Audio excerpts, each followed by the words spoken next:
Broadcasting from the business capital of the world, this is the Podcast Business News Network. Well, I know this is going to be rhetorical out of the gate, but I'm going to say it. There's a lot going on in our world around us, especially in the United States. Some of the financial situations, the administration. I don't do politics. I'm just looking at what's going on. We know it's affecting us as adults. How is it affecting our children? Now, watching mom or dad have some concerns about the economy, about a lot of what's going on now. How do we talk to them? How do we address that? How do we reassure? We're going to talk to an expert about that. This is Good Advice Helps with Dr. Allan Gold, who has spent decades working as a district psychologist in California and has so much insight. By the way, if you want to reach out to us, instantfeedbacksteve@gmail.com. Allan, great to have you on again. How you doing? Yes, thanks very much. Good to talk to you. You too. Yeah, this is one of those things where, sometimes we might forget about how our children are internalizing feeling. And I believe, we hear it all the time. Kids know. They pick up on everything. They're sponges. They hear things, the cues, the energy, all of that. But if you're feeling that, your kid is maybe being affected, and maybe if not, just being proactive, how do we address world situations with our kids? Well, I think it's an excellent question, particularly now. It's an even broader question, which not just world situations, but family situations. When do you address issues within the family, which might be divorce or might be illness? And how do you let kids know? As you said, kids are generally very aware of what's going on. We assume that even when they're little, they're not picking up on nonverbal cues or tones of voice. It is realistic to recognize that kids know when something's out of whack. If it's something very personal, I think parents need to be able to have a way to communicate in the language that's appropriate for a child, depending on their age, what's going on, and to open up the door, in a sense, for kids to express their feelings. In some ways, it's a little bit, I won't say easier, but with more political or more general kinds of issues. So, depending on what a kid's exposed to, and it depends, if a parent is really affected by financially, and they're worried about is their income going to decline and so on, I think it's important to let kids know. But it's also important to reassure kids. I've dealt with a lot of situations where something would happen, and it would be in the news, and kids could be worried. It could be a natural disaster. It could be a murder or something like that, kidnapping, and kids would get really worried about that. But I would always tell parents, assure your kid, if you can, that we're out there to watch over you, to make sure these things don't happen. You have a cell phone, you can call us, the kids to know what to do when they're scared. So that's really important, because kids will, they don't have the experience of life to know that a lot of events are actually very rare. A plane crashes, for example, or something like that. And I mean, this is true for adults. We get worried about that too. But if you look at how rare some of these accidents are, then it's reassuring. Yes, we live in a safe place. We know what you're doing. That kind of thing. But when it comes to the larger political issues, let's assume that we're talking about kids now maybe 9 or 10 or older. I think it is important to for parents to communicate with them and ask questions, Asking questions is always super important. Are you worried? What do you know about what's going on politically now in the country? Are you worried about anything? What are your friends saying? By the time kids get to be in middle school, they are probably pretty aware of what's going on. And some of what happens, obviously, parents don't have control over. We are worried about this, but we're going to make sure that, we need to not spend money on everything that we want to. Prices may go up, so we're just going to watch on that. It's not because so if you ask for something and we think it might be too expensive, it's not because of anything you've done or haven't done. It's just we have to watch out for ourselves. And there are lots of people in the country that are going through this right now, and they're worried. So, I think one thing parents want to do is not over angst their kids. They don't want to, pass on all of that worry, and that it's an adult responsibility. Fortunately, kids tend to focus on their own issues and their own social interactions and that kind of stuff. So my experience was that kids wouldn't obsess about these things. They would, they'd be concerned. Well, I'm kind of worried about my mom or my dad, but they tend to revert to just focusing on school or their friendships and things like that. So it's not totally impossible to deal with, but it is very challenging, no question about it. Now another thing that's going on in the country is a tremendous amount of disrespect for individuals and for groups. And I recently was looking at a lecture I gave about 15 years ago about teaching children respect. And it was very powerful, actually. And I think that's one thing that parents can work on regardless of what's going on politically. But I think particularly now there's so much demonization of different cultures and different groups of people, of individuals. And unfortunately, kids do look to the leaders of the country or actors and actresses or athletes, and how they talk and how they treat other people is very influencing and very powerful. So it's important that parents really try to be as respectful as possible. And, when they have a strong emotion, how did they express themselves? Are they going to explode and put somebody down?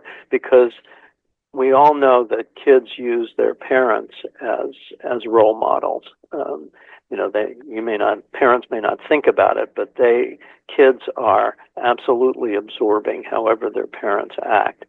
So there's a lot to be thought about, and how can I respect my kids? How can I show respect for people even who have different opinions about things? How do I try to understand that?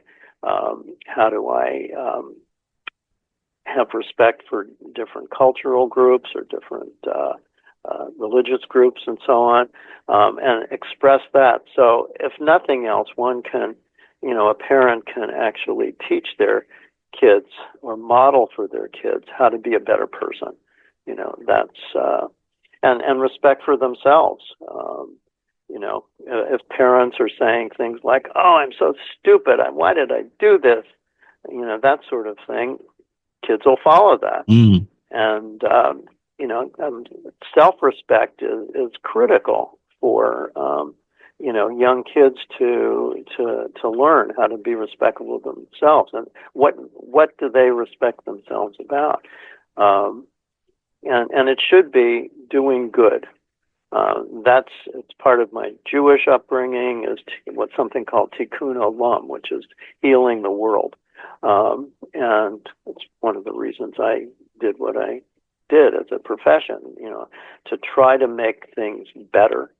And sometimes in the family, or often in the family, kids are capable of making it a better functioning family by helping out, by being respectful to parents, by finding ways to resolve conflicts with siblings, to be good to other kids, to friends, not to bully. There's so much that can be taught to make the family a better family and to make the world a better place. I'm curious, and thank you for that, and also why you do what you do. Should a parent be proactive in these situations where, there's a lot going on within the world? A lot of times as a parent, we like to just lean back on it and just observe and see, if our children are being affected, then jump in. But should you be proactive and say, and it does depend on the age of the child, if they'll understand, but to say, oh, hey, listen, I know there's a lot happening. We have a lot of changes around the world. And but I just want you to know, we're all good. We're all safe. No issues whatsoever. I think that in general is a good thing to do. It depends on the age of the child. It depends on the personality of the child. How aware are they of what's going on in the world? But I would agree with you, not to over dramatize it, but to say, you may hear stuff from other kids or teachers maybe that there are things going on in the world, and we're here to answer any questions you have about that. And some of the things that are going on are like the stock market's going down, so some of our family value, our family worth is declining. But in the past, this has happened, and things do get better. So we just have to kind of watch what we're doing. If it's something like, if the parents were really afraid of war, I'm trying to remember what my parents did or didn't do back in the 50s when World War III was threatening. By the time Vietnam came along, I was old enough. I was in college and recognized what was going on. But, so I think you don't want to scare them, but I think to give them the support, the opportunity to ask questions, and to know that as parents, they're doing everything to keep everything as good as possible. But there may be some changes that you'll notice in the family that you may wonder why we have to do that, or why we can't buy something, or but that's why. So yes, I do support being proactive about that. So quick question. We have Nicole checking in from Yardsley, Pennsylvania, instantfeedbacksteve@gmail.com. And she says, my mother just passed away. My son is 5 years old, and I'm not sure how to explain her passing and also death. Can you offer some advice or insight? Yes. That's about the age when kids realize what death is. And I think it's reasonable to explain, Grandma is no longer with us. She really loved you. And of course I loved her. She was my mom. And ask the kid, do you know what it means to die? And the kid may say, yeah. Well, and then I would say, well, explain what that means to you. Maybe they've lost a pet. Who knows? So there may be some other examples. I think the first person I remember dying was my own grandmother, and I was about 4.5. And, so it depends how close they were. And I used to talk to kids all the time when they would, not all the time, but whenever they lost a relative, I would ask them, what did you really value the most, or what did you like the most about your grandpa or your grandma?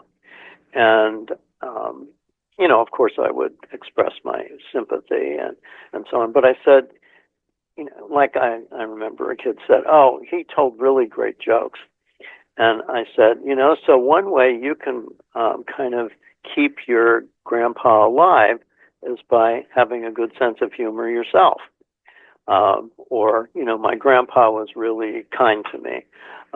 So you can help children, even as young as 5, I would think, find out something that they really loved about their deceased relative, and then encourage them to act in some of the ways that they really loved and appreciated about that relative, because it sort of keeps them alive.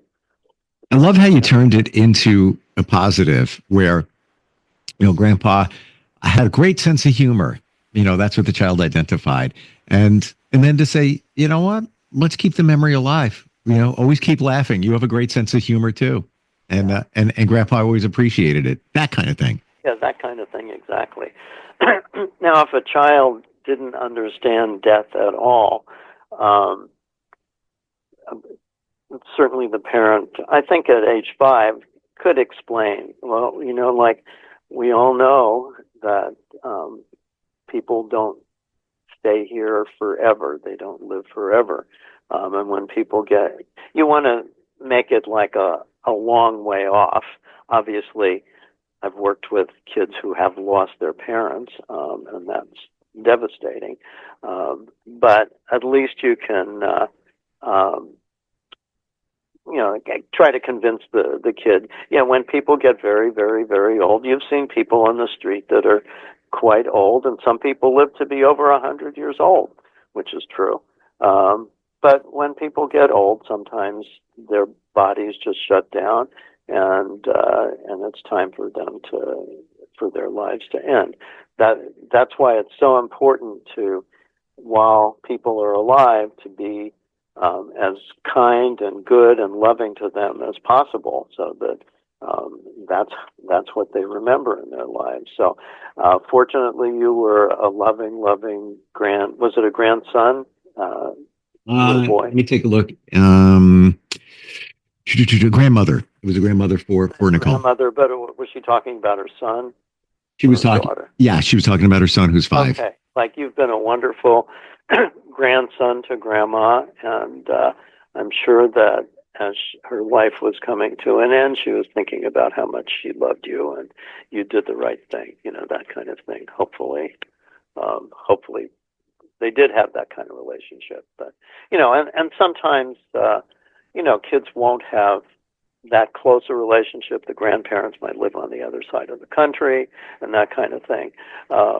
So they may not be as closely affected. But if they were very, very close to their grandparent, and also if a grandparent is sick or a relative is sick, this time to sort of practice grief and understanding. It's one thing if somebody's just dies suddenly or is killed in an accident or something like that, then it's harder to explain that to a kid.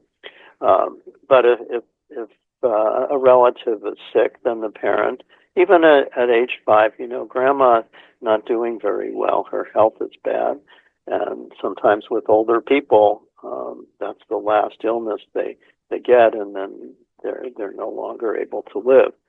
So again, it depends on the age of the kid how you explain that, but I think at age 5 it's reasonable to explain death to a kid. What would you say, in your experience, many years of working with children, one of the toughest things to talk with them about? And it could be age dependent. Just to laser in for a moment on one thing that just you found challenging. Oh gosh, probably abuse. That's one of the hardest things. I used to do a program called the Touch Program for like 4th and 5th graders, talking about different kinds of abuse, physical, verbal, sexual, though I didn't go into great detail with that, and neglect. and what to do about that, and how to, the rights that they had, and really to talk to people about it. So I would, that was a very difficult topic when kids were feeling abused, and sometimes they would exaggerate. But it's better to, it's a legal mandate for anybody in a school if they suspect that there's abuse going on to report to the police and Child Protective Services. One does it anonymously, but when kids, would report that they were having very, either verbally abusive or sometimes even physically abusive relationships with their parents, that was a really hard thing. And also just dealing with kids who had a parent that died. That's one of the hardest things. But it's interesting about, kids are very different. I had a couple of families maybe 5 years ago. One mother died, and there was like a second grade boy and a fifth grade girl.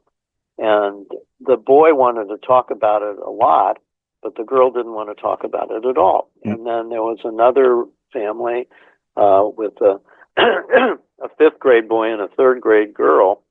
And the girl wanted to talk about it, and the boy I'd known since kindergarten or first grade, he didn't want to talk about it at all. So you never know. I mean, I want kids to talk about it.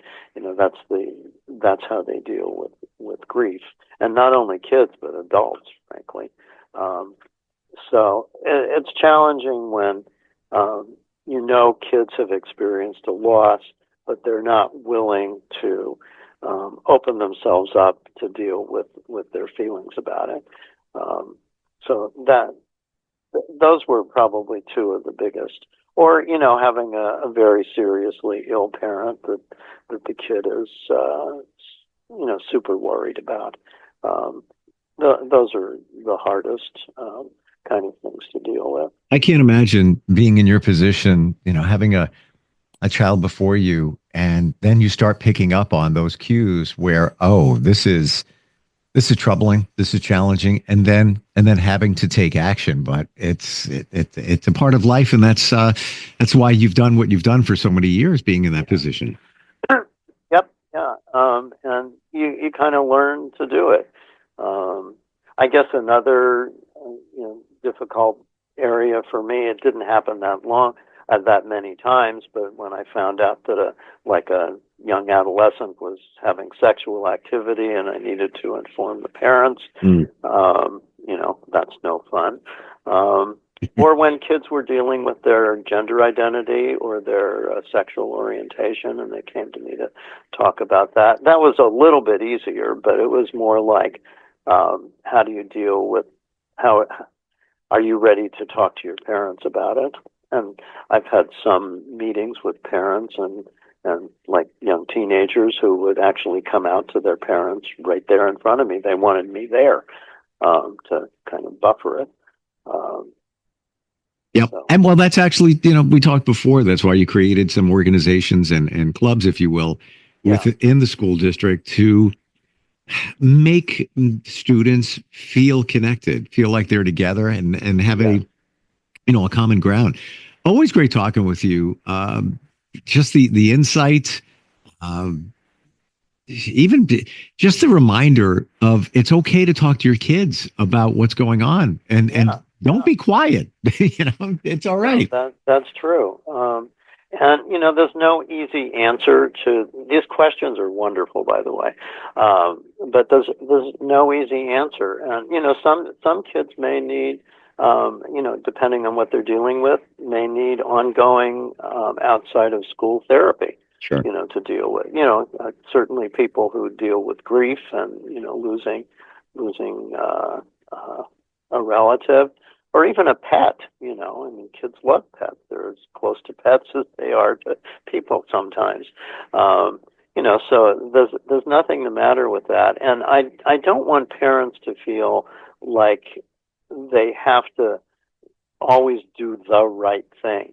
That's why it's so important to consult with people who have had experience with this sort of thing, because each kid is different. As I was describing, the kids who responded differently to the parental death. And to talk to other parents too. How are you talking to your kids about what's going on in the country? And particularly if a kid comes home and says, my friend said that this was going on and I didn't know that. How come you didn't tell me? Or, communication, and I've said it before, is the key to relationships, whether it's parenting or friendships or marriages or any relationship depends so much on, and not just communication, but respectful communication. And a lot of questioning to indicate that you understand or trying to understand where the other person is. Appreciate all the advice, all the insight. Always great having you on here. And this is just so important. Kids are truly our future. Anytime anybody has anything that they want to share with Allan, instant feedback, steve@gmail.com. Appreciate it, Allan. Absolutely. Thank you. And we'll catch up soon, okay?